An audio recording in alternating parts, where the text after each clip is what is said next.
This is the story of how I turned 6 years of content creation into millions of nothing. This is not the video that you think it is. I made $1 million by drop shipping out of Granny's basement. There's nothing wrong with those videos, but there's a whole lot of them. I mean, you can sit down and scroll for hours just seeing these douchebags with perfect hair tell you exactly how their perfect day and their perfect career goes. This is what my morning routine looks like. I've created the perfect morning routine. One of my best wins in the morning is waking up at 5 a.m. 5 a.m. A lot of this stuff is not authentic. Very rarely do we see the real L story. The other day when I looked into my bank account, I realized that after 6 years of content creation, I was stuck with $10 in my bank account. Yeah. But just like any true Gen Zer, I sought my wisdom in meditation.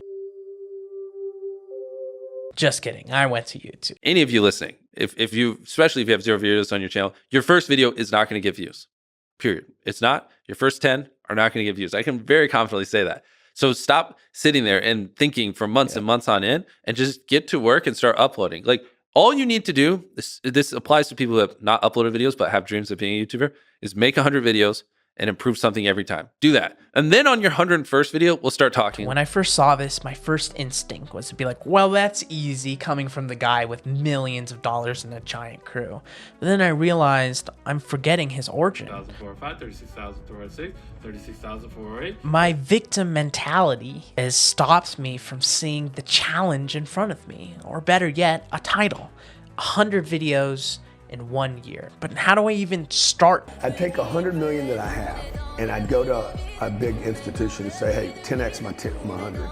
So that'd be a bill. Yeah, just kidding. Live your life like you're the hero in your movie. Pretend you are, right now, you're in the part of the movie that starts and it shows you as a fucking loser.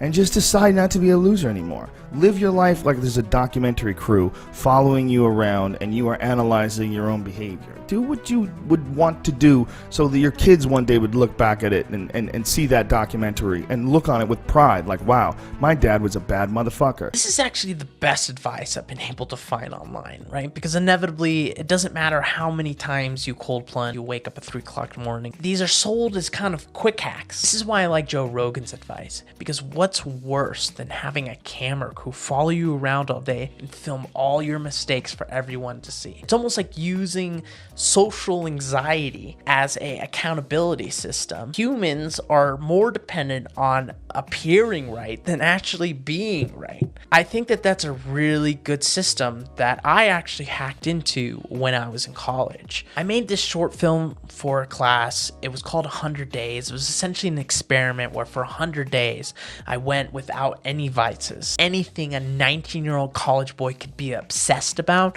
I extinguished from my life and only dedicated myself to the discipline of getting things done. Over the course of those 100 days, I got 7 songs done. I entered into my music career. I got 3 music videos done, and I finished the short film itself. All I had to do was set up a goal, have an accountability system, and set up a camera. I want to make 100 videos of me trying to improve myself and share what I've learned with you guys. You see this fence cover? Well, it used to be attached, and because of the wind, it's basically broken off. It's just a simple task, but I've been putting it off for weeks. I could have done it the entire time, but I've come up with excuses. Just like I've come up with excuses with my channel and with my content. And I think that these 100 videos in this year, the whole purpose is, fuck it, just do it. It's not perfect, but it does the job. Real tool is just hard work. Just like this audio, just like this wall, it's not going to be perfect the first few times that you do it, but the important thing is that you do it and you improve. Right before you're about to do something extraordinary, the first thing that you need to do, get rid of any distractions. And for me, that's cleaning your environment. It doesn't even have to be perfect, but if it's not clean and you're filled with distractions around you, you're not setting yourself up to be making those right decisions to eventually bring you into success. I think that I need to take some great advice from Jordan Peterson. Whether you like him or not, his advice of making your bed first thing in the morning has a lot of value. And that's why today I'm focusing on getting all the stuff done that I've wanted to do that has been a distraction for me.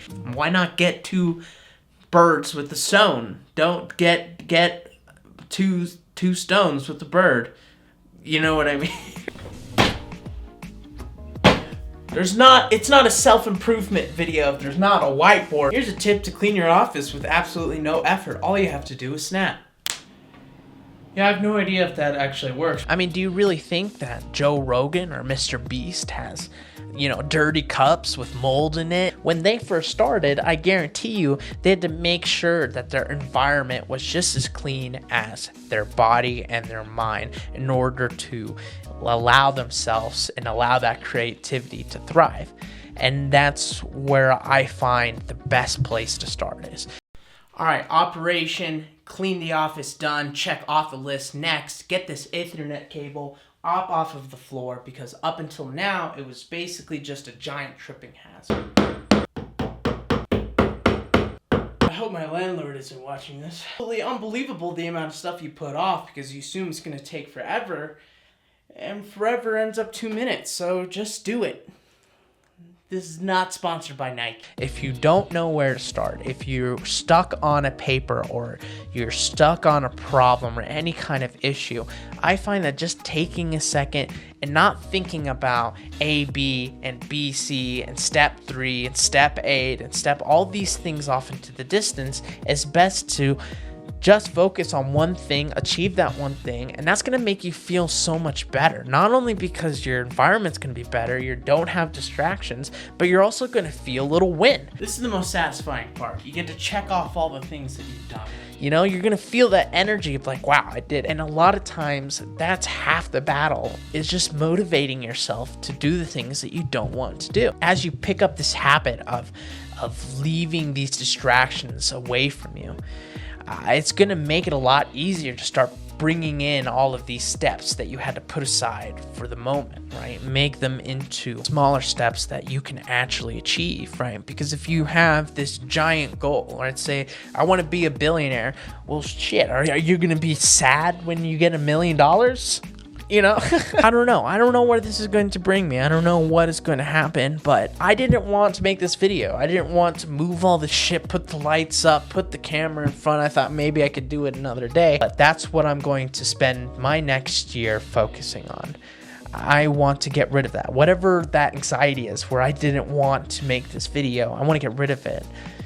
And I want to replace it with the version of myself that I saw when I was making that short film, where I felt fulfilled. I felt that I had a mission. I felt that my passion was finally being used for its right ways, because we live in a modern world where distractions are around us all the time, way more than any of our ancestors, which means that we have to work so much more to leave those behind and focus on the things that matter most to us. 100 videos in 1 year.